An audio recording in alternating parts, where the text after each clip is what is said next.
scientists who disagree with evolution. There is no fear involved in evolutionary scientists repeating experiments by creation scientists. Science is unbiased. Is there any truth to these statements, or are they lies that people tell themselves? The short answer lies in the single statement that evolutionists repeat loud and often. The vast majority of scientists agree with evolution. The long answer is that somewhat more complex, and it requires an understanding of social psychology to fully comprehend. It involves two forms of social influence and lies in the fact that scientists, like everyone else, are humans with emotions, biases, and the need to fit in and be accepted by others. The two kinds of social influence involve the informational social influence and normative social influence. The first kind of social influence, informational social influence, is fairly straightforward.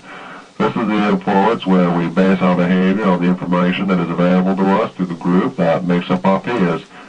In regards to the evolution-creation debate, this manifests quite readily in the form of a formal education the entire civilized world receives. No one disputes the fact that Western civilization teaches evolution while it excludes both creation and intelligent design. This educational norm is enforced fairly regularly by the courts, typically on the grounds that any instruction that acknowledges the possibility of a God figure constitutes unlawful religious instruction. The result of all this is that people are trained in evolutionary science from a very early age, and throughout their higher education, should they pursue it, they tend to receive anti-creation messages in the process, typically in the form of statements similar to creation or intelligent design is religion, and religion is not science.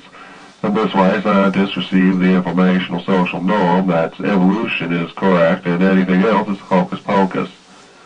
This is the result not merely of being taught evolutionary science, it is also a function of excluding all dispute from the information that is given. In this way, the informational social influence is tailored to create the image that real scientists all believe in evolution. The second social influence is perhaps much more powerful than the first. It is the normative social influence. The scientist begins his career in a social environment that welcomes him warmly due to his education matching his own peer group norms. As long as the scientist goes along with the group, he will continue to fit in, be accepted, receive accolades, make friends, be invited to conventions and parties, and so on. However, scientists are not immune to the same social behaviors that everyone else lives out, which is why the existence of an accepted norm in science is itself a hostile environment to dissent. Scientists do not need to consciously decide to mistreat and ostracize other scientists who go against the grain. It is merely a natural function of human psychology, as is the need to deny or justify this behavior. Any peer group will react to someone who violates a social norm the same way. Initially, the deviant is talked to as the group uses its normative and informational influence to bring the deviant back into the fold. However, if the deviant refuses to be brought back into the norm for the group, he will be mistreated, ridiculed, and ostracized. Everyone has seen this happen at school, work, and elsewhere. Do not expect scientists to be different just because they have Ph.D. after their names. They are still humans and they behave just like everyone else. In this way, there is an implicit hostility to creation science, not necessary for informational reasons, but for normative ones. Normative social influence is so powerful that it causes people to publicly speak and act in ways that support the group while secretly disagreeing with everything. This influence is powerful enough to cause people to claim agreement with a group, even in cases where they can state their true beliefs anonymously. The fear of going against the peer group is just that powerful. This is not to say that most scientists secretly disagree with evolution while publicly supporting it. While this is a possible outcome, it is rare outside of cases of groupthink. While it can be a case made for groupthink in this situation, it is not the purpose of this video. What it does mean, and the facts support it, is that there are powerful social influences that make scientists conform to the group, whether they agree with it or not, and only a very few brave souls are willing to be ostracized and regarded as pseudo-scientists for the sake of what they think is right. The fact is that the existence of a majority view within a relevant peer group creates a hostile environment for opposing views by nature of its existence alone.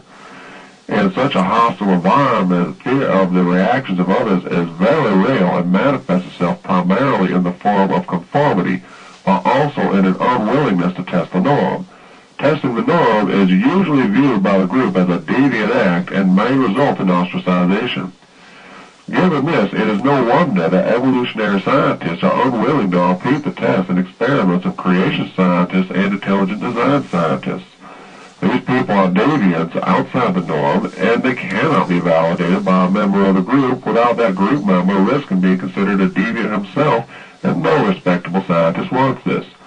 Therefore, the existence of the norm is sufficient to prevent scientists who are in the mainstream group from reviewing or repeating the work of creation scientists and intelligent design scientists. The movie, Expelled, No Intelligence Allowed, highlighted this phenomenon quite well. While it may be disputed whether the individuals whose stories were told in the movie were actually expelled or not, the hostility that they received and continue to receive is undeniable. This hostility alone, expelled, ostracized, or not, is more than enough to tell other scientists what is expected of them if they want to fit in as respectable scientists. Just as the members of a football team who refuse to party with the team is mistreated by the rest of the group as an example to other team members, scientists who don't play by the group's rules can't expect to be mistreated. It's not a conspiracy, it's just a fact of human psychology. It's likely that the reason this behavior is denied so vehemently is because it can be misinterpreted as a widespread conspiracy. The fact is that no conspiracy can create the same powerful social influences that simple, normal human social behavior does. What we see happening to creation scientists and those who openly defend, validate, or give them legitimacy in any way is simply what comes naturally to people. No conspiracy is required. All that is required is the normative social influence of a group of relevant peers, and scientists are a relevant peer group to other scientists, and they have a set of norms that are expected to be followed.